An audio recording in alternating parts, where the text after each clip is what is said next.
I truly believe that this could change everything for Jacksonville. And more specifically, who I think can change everything from Jacksonville. We're going to be discussing that on today's episode of Jags Now, presented by our wonderful friends over at Price Picks. Make sure you use code HMA to get $50 in lineups whenever you play your first $5 lineup. And guys, do you miss Jaguars football? I know you do. I miss football just period. Like I'll take college football at this point.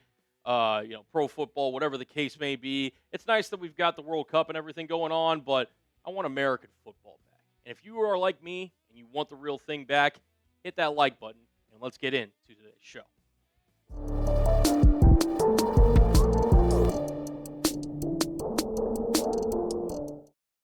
On today's show, I'm going to be discussing 5 Jacksonville Jaguars who I think really could be the difference between Jacksonville making Super Bowl 61 and potentially them not making the Super Bowl at the end of the year. Now, look, Jacksonville is trying to build off a season last year where they won the AFC South, they won 13 games, and they made the postseason.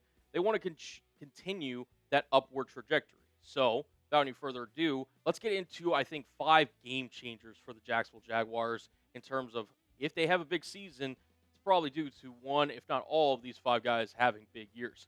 Starting off with an obvious one, it's Trevor Lawrence, right? I think that I'm not telling you anything new when I say that the quarterback position is very valuable in today's National Football League. And with Trevor Lawrence, he is a guy who last year, under Liam Cohen in his first season, things started off kind of rocky, but it really took off for him, in which he finished top 5 in MVP voting, had over 4,000 passing yards, 29 touchdowns through the air, including 9 on the ground, so 38 total touchdowns at a 91 QB rating. And he played some of his best football that we've seen from Trevor Lawrence in quite a while. And it truly was a tale of 2 seasons. First 9 games of the campaign, things were not looking great for T-Law. He was only completing less than 60% of his passes, 222 yards per game, had 10 touchdowns, 7 interceptions. He was only averaging 6 yards per attempt. And then that last 8 games, especially when Jacoby Myers really started to get acclimated and things started to click for Jacksonville and they started to figure things out, T-Law took off, almost 63% completion percentage, more passing yards per game, better touchdown to interception ratio, better quarterback rating, better yards per attempt. His numbers were up across the board. And for Trevor Lawrence, not only does he need to maintain what he did that last 8 games of the season, but I would like to see him potentially take another step forward. Like, he is a former number 1 overall pick for a reason. There is a world in which Trevor Lawrence is consistently viewed as a top 10, dare I say, pushing for top 5 in the National Football League. Now, I'm not predicting that for next season, but if T-Law can continue to gel in Cohen's offense, it increases the margin for error for everyone else on the roster. Like, whenever you have a quarterback that can sit there and you know what you're getting in and day out, and it's on the good side, obviously, if you know what you're getting in, it's bad. It's not good, but I think for T-Law, if he can sit there and really continue to build chemistry with Parker Washington, Brian Thomas Jr., Jacoby Myers, keep building Britton Strange's connection over the middle of the field. Get used to now that he has running back, not two new running backs, but Chris Rodriguez is a new running back that they got brought into the offense. Facial Tune's going to have an increased role. If this offense could gel, especially with the O-line, hopefully more of a set kind of unit now, or at least have more of an idea of what they're going to be going into 2025, this is only going to spell great things for Trevor, but he's got to be the one that leads this charge for Jacksonville heading into 2026, and I think he's capable of doing it, especially under Liam Cohen and Grant Udinski's kind of guidance and tutelage. So I'm expecting big things from T-Law. The question is, what level, what version are we getting? Can we get a top 10-ish version of a quarterback in the National Football League from Trevor Lawrence? I think it's possible, but only time will tell to see if we actually see it. In your opinion, where does Trevor Lawrence rank as an NFL quarterback? We were actually having this debate amongst all kind of NFL starting quarterbacks in the office, kind of just discussing different rankings for all NFL starters. I think I had Trevor Lawrence roughly around quarterback, I think 13th at the moment, maybe a little low, maybe it's a little high. You guys let me know where you rank Trevor Lawrence as an NFL starting quarterback at this current moment. I do think, though, he has the potential to be a top 10 guy. We'll continue with the rest of the show and more game changers that I think Jacksonville will need to rely on for 2026, but we could not do today's show if it wasn't for our friends over at Prize Picks. Today's show is sponsored by Prize Picks, America's #1 sports picks app. The big soccer tournament is here. Baseball is well underway, along with a ton of other sports that you can cash in with on Prize Picks. Prize Picks is America's #1 sports picks app and is the best place to win cash while watching sports. PricePicks is available in most states, including California, Texas, and Florida. And if you want to, you can actually follow me on the app to see all my lineups, whether you want to tail me or fade me, at CullenBro21, including this lineup that I had for the soccer tournament going on today. We're already halfway home. I took Lionel Messi to score today against Egypt. This is a $10 lineup to win $24. Sometimes you just need to see a win, boys. Sometimes you just need to see some green. I have not had the best of luck lately, so I took Lionel Messi to score, which he already did by the time you're watching this. And then Gregor Kobel, the Switzerland goalkeeper. That's actually a Taco Tuesday deal, which PricePicks will sometimes give on Tuesday, so it's always make sure that you check in with PricePicks every day, but especially on Tuesdays to see if you get some of those Taco Tuesday discounts. More than 1.5 goalie saves for Kobel. If that hits, which you may know the answer to that by the time you're watching this, I will have came home with $24. New user offer. Download the PricePicks app today with the link in the comments in the description and use code HMA to get $50 in the lineups after you play your first $5 lineup.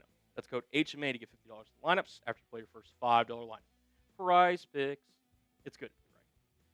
Moving to the other side of the football now, and it's Travon Walker, the edge pass rusher who got a pretty big extension this offseason from James Gladstone and company, and I think it was truly well-deserved. I think he was a guy that, when you look at some of the top pass rushers in the National Football League, Travon Walker's name doesn't necessarily come up, and Jacksonville rewarded him with how he, was a leader, how his play style, everything, with a 4-year, $110 million contract extension with $77 million guaranteed, and this is for a guy who's been fairly productive as he was coming out of the University of Georgia for Jacksonville. You see the numbers on screen.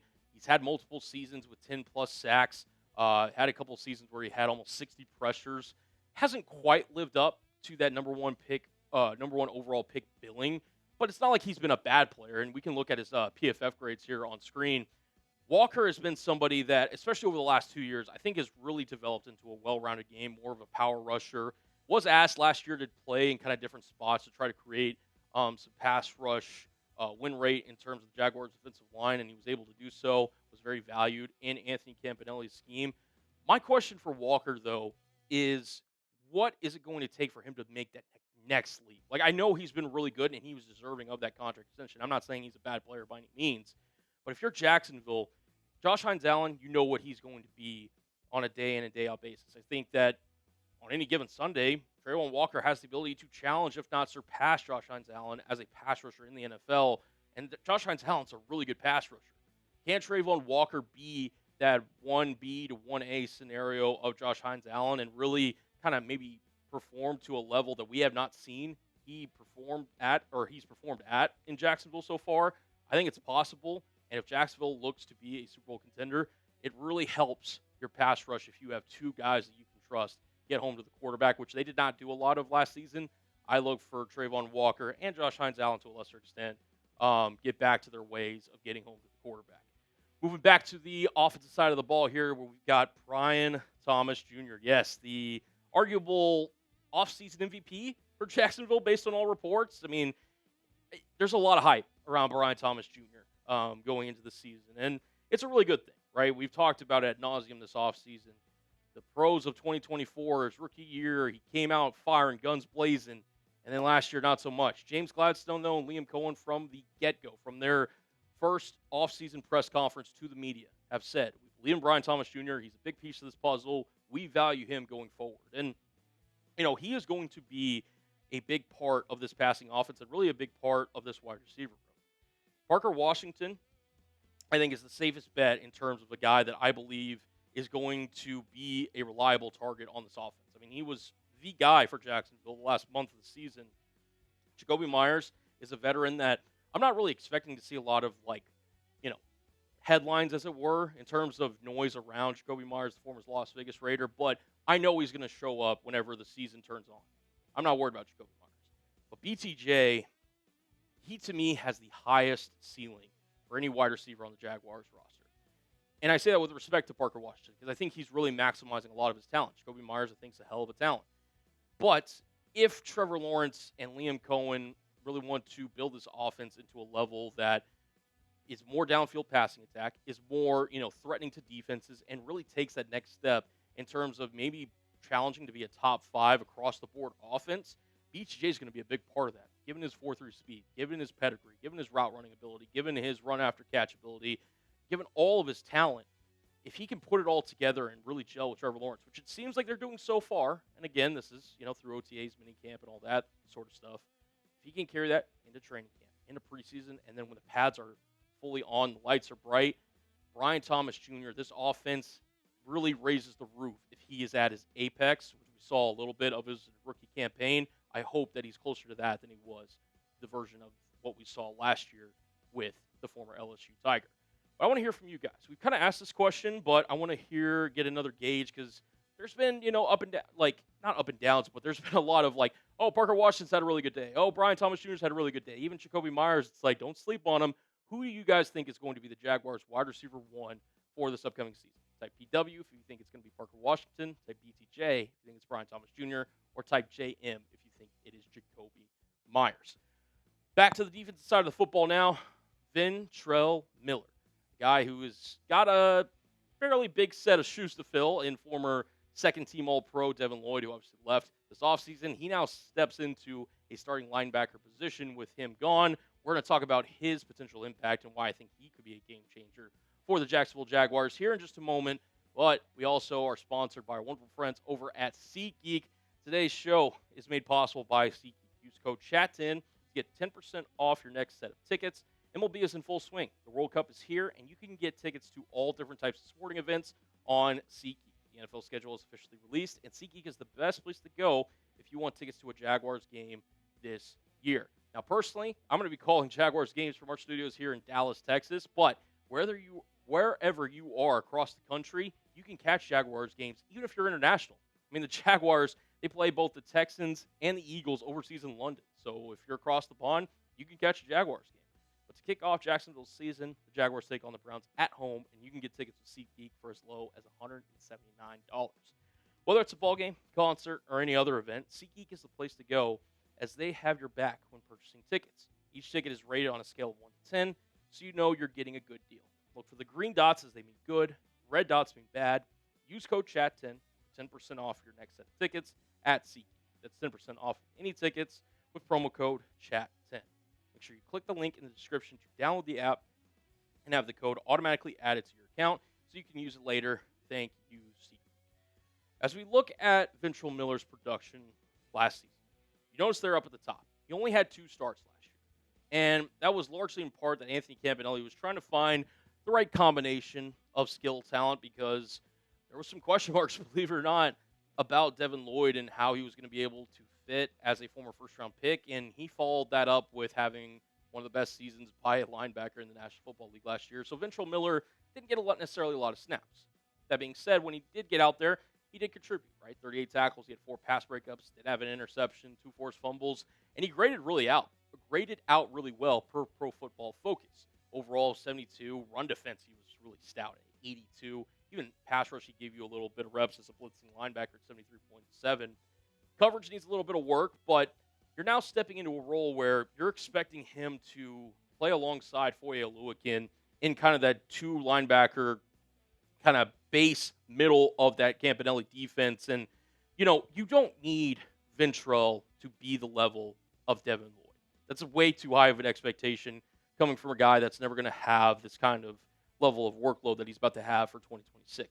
However, if he's anything more than serviceable, my God, the value that he could potentially provide filling in for Devin Lloyd at a fraction of the cost that Devin Lloyd went for when he went to Carolina, this could be a swing kind of vote of confidence for Jacksonville because if you're thinking ahead to their linebacker room, Foye Oluokun's not getting any younger. Yeah, you have Jack Kaiser, but he's somebody that if you're banking on him in his future, he hasn't had necessarily a lot of playing time, especially in that kind of lead linebacker role. So if you're Ventrell Miller, you have an opportunity here to not only, raise the defense's ability and floor here, but also, give yourself more security moving down the line in terms of Jaguars maybe looking to extend it past the season. So I think Ventrell Miller has ability from all reports so far through OTAs and kind of the offseason workout program.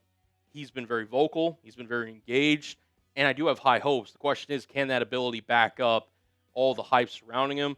I think he's got a good shot to be a key cog in this defense. And last but certainly not least, I think it would be we'd be remiss if we didn't talk about the do-it-all Swiss Army knife himself, Travis Hunter. And if you've been living under a rock or don't know much about Travis Hunter, there's been a lot of conversation. How is he going to be used? How is he going to, fare playing both offense and defensive snaps consistently, given the fact that he's still coming off that LCL injury? It seems like Liam Cohen and James Gladstone are going full steam ahead in terms of, hey, we vision this guy both as an offensive weapon and a defensive weapon.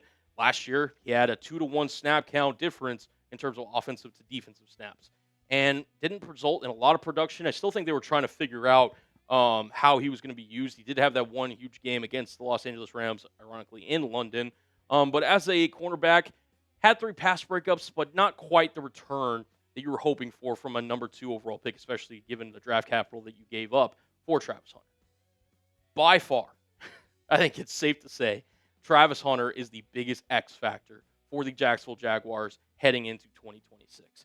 And, we'll see the overall splits when we get into training camp, right? Like, how often is he working with the offense? How often is he working with the defense? We know there's going to be an uptick at the cornerback position. James Gladstone and Liam Cohen have both hinted at it, and it also makes sense given the Jaguars' cornerback room at this current moment. But then how much does he contribute on the offensive end? Does that take away snaps from a guy like Brian Thomas Jr., Parker Washington, Jacoby Myers, whatever the case may be? And if so, who is the one that is left out? How many snaps does Travis Hunter get in 2 games whenever the season gets rolling? How much is he able to contribute? What does it look like? How is his, stamina able to look? How is he looking coming off the LCL injury? I have a lot of high hopes for Travis Hunter, and he is a true big X factor for Jacksonville. If he is any bit the prospect that you were hoping that you got whenever you took him number 2 overall, Jacksonville has a true one-of-one type of athlete that no other team in the NFL can say that they employ on their roster. And if you're able to use them in the correct way and pull all the right, strings and everything to get them in the right positions to succeed, which I trust his coaching staff and I trust James Gladstone based on all their confidence that they have been speaking about Travis Hunter, Jacksonville's in a really good spot, and it just adds another dynamic weapon on both offense and defense for this Jaguars team. Some honorable mentions that I also wanted to throw out here because I didn't think these guys were quite the same level of game changers as those other 5, but I did want to give these guys their flowers. Bashal Tutin, right? He's expected to be the majority owner of that kind of running back snap count share that Liam Cohen is going to have, especially with Chris Rodriguez's injury that he suffered this offseason. Look for him to be a key cog for Jacksonville. Cole Van Lannon, hopefully that knee, is healing up right, because when he was healthy last year, you could argue he was the best offensive lineman for Jacksonville in 2025. He is going to be a key cog if he slots in at the left tackle spot. Parker Washington, I'm projecting him to take that step forward. He's been a guy that's consistently dominated throughout the offseason, and we've seen the progression of his, kind of receiving ability. We'll see where he stacks up in the wide receiver pecking order. Antonio Johnson had an absolute hell of a 2025 season. Can he follow that up and continue to be a playmaker on the defensive side of the football for Anthony Campanelli in that back 7? And then Jordan Lewis, where the Jaguars just didn't get a lot of play for him last year. If he could stay healthy and be that kind of lockdown nickel corner kind of player that you would hope that he could be, and somebody that they brought in from free agency to help contribute, that's only an added plus in which Jarian Jones could also get in the mix there. But I think Jordan Lewis coming back healthy is only going to do good things for Jacksonville. Thank you guys so much for tuning into this episode of Jags Now. If you enjoy the content that we're putting out on the channel, consider giving us a like. It is completely free, and it helps us out trying to grow this channel and trying to grow the Jacksonville Jaguars community. And we greatly appreciate any support you give us here on the channel. Let me know some thoughts of some content ideas down below in the comment section as well. I'm curious to see what content you guys want to see this time of year. And until next time, guys, peace